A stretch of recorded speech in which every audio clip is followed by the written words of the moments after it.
আসসালামু আলাইকুম রহমতুল্লাহি ওবরকাতুহ। সম্মানিত দর্শক, গত বছর আগস্ট মাসের ৫ তারিখে শেখ হাসিনা বাংলাদেশ ছেড়ে ভারতে আশ্রয় নিয়েছিলেন এবং ১৫ বছরের একটি রেজিমের পতনের পর সারা বাংলাদেশ আগস্ট মাস জুড়ে উল্লাসে উন্মত্ত ছিল এবং সেই আগস্ট মাসে যা কিছু ঘটেছে বাংলাদেশে, সেটা হত্যাকাণ্ড হোক, চুরি ডাকাতি রাহাজানি হোক, কিংবা ঐতিহাসিক ৩২ নম্বরের ভবনটিকে গুড়িয়ে দেওয়ার মতো ঘটনা হোক, মানুষ গত বছর আগস্ট মাসে এসব নিয়ে চিন্তা করছিল না। তাদের ভিতরে একটা আবেগ কাজ করছিল, বিজয়ের একটা উল্লাস কাজ করছিল এবং তারা এই জুলাই আগস্ট বিপ্লবের যারা নায়ক, ছাত্র ছাত্রী, তাদেরকে মনে করতো মাথার তাজ, তাদেরকে মনে করতো যে আদরের প্রিয় সন্তান। আর অন্যদিকে তাদের মাথার উপরে যিনি বসেছিলেন, ডক্টর মোহাম্মদ ইউনূস এবং তার যারা উপদেষ্টা মণ্ডলী রয়েছেন, সবাইকে দেশের ১৮ কোটি মানুষ, তার মধ্যে আওয়ামী লীগের একেবারে কট্টর যারা রয়েছেন তারা ছাড়া প্রায় সবাই মানে ত্রাণকর্তা হিসাবে তারা স্বীকার করে নিয়েছিল এবং তাদেরকে একটা সীমাহীন লিবার্টি দিয়েছিল যে তারা করুক, যা ইচ্ছে তাই করুক।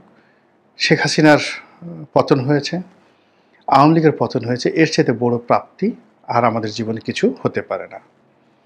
তো এই যে গত বছর আগস্ট মাসের যে সুখানুভূতি, সেই সুখানুভূতি ২০২৫ সনে এসে কেমন আছে? তো এক্ষেত্রে যা হতে পারত সেটি হলো যে সমস্ত জনগণের ভালোবাসা ছিল, সমর্থন ছিল এবং মানুষ শেষের দিকে যখন পুলিশ খুব নিষ্ক্রিয় হয়ে পড়েছিল, তো যে সামাজিক বন্ধন তারা গড়ে তুলেছিল, যেভাবে তারা নিজেরা মানে ছাত্র এবং জনতা রাস্তায় নেমে রাস্তার ট্রাফিক নিয়ন্ত্রণ করেছিল। এক রাতে আমি দেখলাম যে রাত্রি ১২টার সময় আমি টকশো করে আসছি, এটা সম্ভবত ২০২৪ সনের সেপ্টেম্বর বা অক্টোবর মাসে রাত ১২টার সময় জাতীয় সংসদ ভবনের যে সামনের অংশ, মোহাম্মদপুর, ধানমন্ডির এবং সুবহানবাগ, ওই মোড়টাতে প্রচণ্ড রকম ট্রাফিক জ্যাম। তো অত রাতে সেই ২০-২৫টি ছেলে, যারা হয়তো নবম দশম শ্রেণীতে পড়ে, তারা দায়িত্ব পালন করছিলেন। তার সঙ্গে আরও ২০-২৫ জন বয়স্ক মানুষ, স্পষ্টতই তাদের পোশাক আশাক দেখে বোঝা যাচ্ছিল যে তাদের সবারই বাড়ি এবং গাড়ি আছে, সচ্ছল, অভিজাত, ধনাঢ্য এবং স্থানীয় বাসিন্দা। অর্থাৎ রাত্রি ১২টার সময় যে ট্রাফিক জ্যাম হয়েছে, অনিয়ন্ত্রিত জল ব্যবস্থা, রাস্তায় কোনো পুলিশ নেই, মিলিটারি নেই, কিচ্ছু নেই, ঠিক সেই সময়টাতে ৫০ জনের মতো ছাত্র আর ৫০ জনের মতো বয়স্ক মানুষ, যাদের বয়স ৪০ থেকে ৬০ বছরের মধ্যে, তারা রাস্তায় নেমে এই তাদের অনভিজ্ঞতা প্রসূত আন্তরিকতা দিয়ে পুরো ট্রাফিক ব্যবস্থা নিয়ন্ত্রণ করার চেষ্টা করেছে। অনেক এলাকাতে সাধারণ জনতা থানা পাহারা দিয়েছে, পুলিশকে নিরাপত্তা দিয়েছে সাধারণ জনতা, এই ২০২৪ সালে। তারপর এলাকাতে যেন আইন শৃঙ্খলা স্বাভাবিক থাকে, এই জন্য মানে অনেকটা কোনো কমিটি না করে সাধারণ মানুষ কিন্তু রাস্তায় নেমে এসেছিল। তো এরকম ভালোবাসা, এরকম যাকে বলা হয় কোঅপারেশন,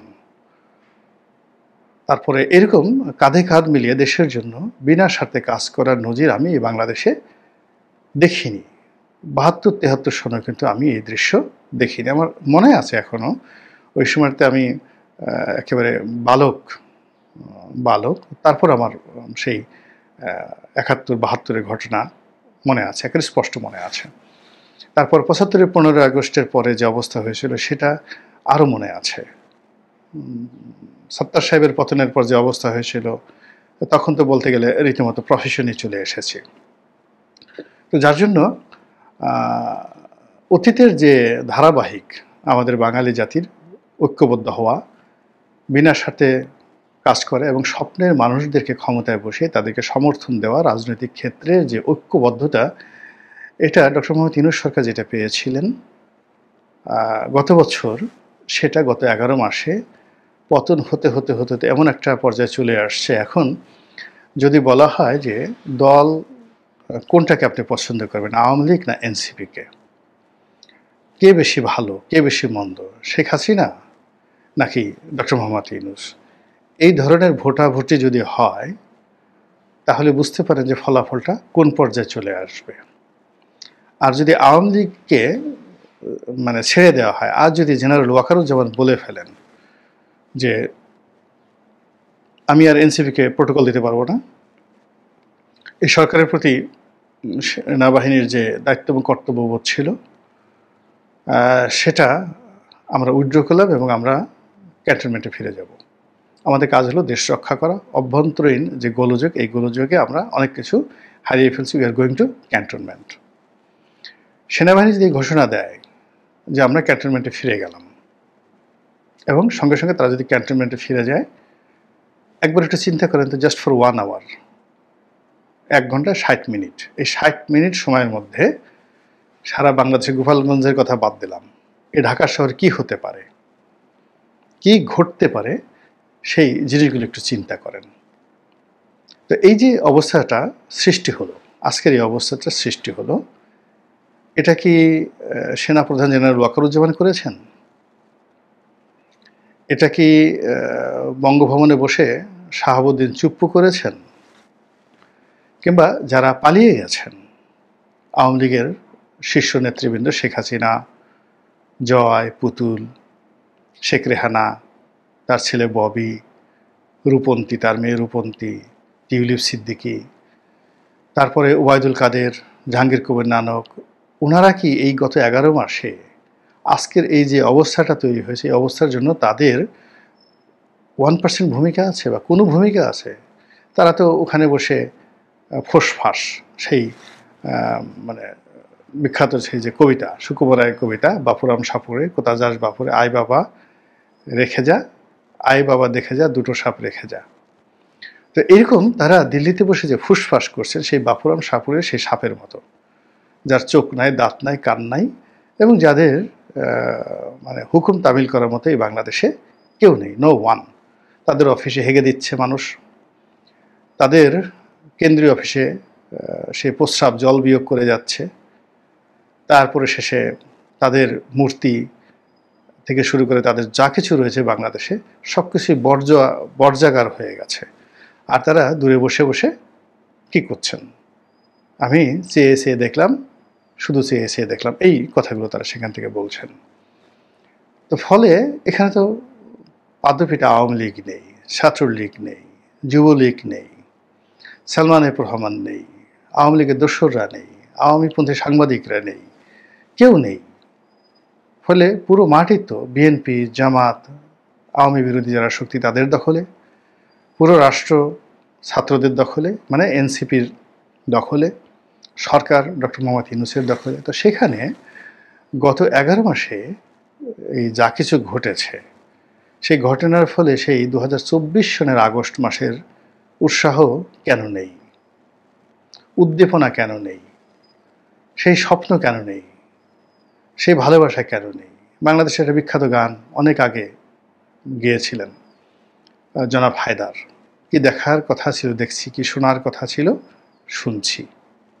এগুলো তো আমাদের দেখার ইচ্ছা ছিল না, এখন যা কিছু দেখছি, এখন যা কিছু শুনছি, এগুলো তো শোনার জন্য আমাদের কান, আমাদের পঞ্চেন্দ্রিয় প্রস্তুত ছিল না, কিন্তু সেই জিনিসগুলো আমরা এখন হচ্ছে। এবং সারা দেশে এখন যে সকল অস্থিরতা চলছে, এবং প্রতিদিন গুজব, একটার পর একটা গুজব চলছে, যেভাবে আতঙ্ক ছড়িয়ে পড়েছে, আমার কাছে মনে হচ্ছে যে এই যে আমাদের ঢাকা মহানগরী, এই মহানগরীতে চলতে গিয়ে এই মহানগরীর বাসিন্দারা বা বাংলাদেশের অন্যান্য অঞ্চলে যারা শান্তিপ্রিয় জনগণ, যাদের ঘরে সুন্দরী কন্যা আছে, যাদের অর্থবিত্ত আছে, যাদের ক্ষমতা আছে বা ছিল এক সময়, এই মানুষগুলো এখন এতটা অসহায় হয়ে পড়েছে আপনি বোঝার চেষ্টা করুন, পুলিশের ওসি হুলিয়া নিয়ে ঘুরে বেড়াচ্ছে, পুলিশের ডিআইজি পদে আছেন, প্রতি 1 মাস পর পর 15 দিন পর পর ডিআইজি, এসপি, ডিসি, তারপরে শেষে সেক্রেটারি, জয়েন্ট সেক্রেটারি দল বেঁধে এই শুধু চাকরি যাচ্ছে আর যাচ্ছে। আতঙ্কে পুরো সরকারি রাষ্ট্রযন্ত্রে যাকে বলা হয় রীতিমতো অস্থিরতা দেখা দিয়েছে। যারা বিজয়ী হচ্ছেন তারা বিজয়ের আনন্দ পাচ্ছেন না, আর যারা পরাজিত হচ্ছেন তারা পরাজয়ের বেদনাটুকু অনুভব করার মতো পরিস্থিতি তাদের নেই। কি হচ্ছে ক্যান্টনমেন্টে আমরা এটা জানি না, খুবই স্পর্শকাতর জায়গা, আমরা জানি না। কিংবা বিচারপতিদের মধ্যে যে ভয় আছে, সুপ্রিম কোর্টের বিচারপতিদের মধ্যে যে ভয়, আতঙ্ক, দ্বিধা, সংকোচ কাজ করছে। একজন প্রধান বিচারপতিকে হাতকড়া পরিয়ে সেখানে আদালতে হাজির করা হলো। এখন এটা দেখে বর্তমান প্রধান বিচারপতি তিনি কি আয়েশ করে কোলবালিশে হেলান দিয়ে তারপরে পিয়ার কিয়া তো ডারনা কিয়া এই গান শুনবেন? মুঘলে আজমে সে বিখ্যাত গান সম্রাট আকবর যেভাবে সিংহাসনে বসে শুনেছিলেন, তিনি কি সেইভাবে বসে এই গান শুনবেন? নাকি জাস্টিস খায়রুল কিংবা জাস্টিস মানিকের পরিণতি দেখে তার মনে আতঙ্ক তৈরি হবে? আর যদি একজন বিচারকের মনে ন্যূনতম একটু ভয়, দ্বিধা, সংকোচ থাকে, দুনিয়ার যাই হোক না কেন বিচার হয় না। এটাই বাস্তবতা। তো সেই ঘটনাগুলো ঘটছে, এবং এই ঘটনার ফলে কি হলো, সারা দেশে সীমাহীন অস্থিরতা শুরু হয়ে গেছে। এবং এই অস্থিরতার কারণে জনগণ যতটা না আতঙ্কিত, তার চাইতে সরকারের মধ্যে আতঙ্ক বেশি দেখা দিচ্ছে। 2025 সনের জুলাই এবং আগস্ট আমাদের হওয়া উচিত ছিল আনন্দের মাস, বিজয়ের মাস, উদযাপনের মাস।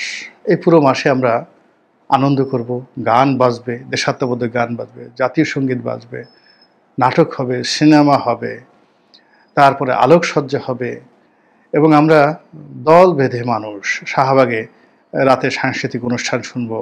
রাজু ভাস্কর্যের সামনে সেই এত বড় মেলা হবে যে ঢাকা বিশ্ববিদ্যালয় চত্বরে তিল ধারণের জায়গা থাকবে না। প্রতি রাতে এখানে সাংস্কৃতিক অনুষ্ঠান হচ্ছে, আজ গান হচ্ছে, বাজনা হচ্ছে। এটাই তো হওয়ার কথা ছিল।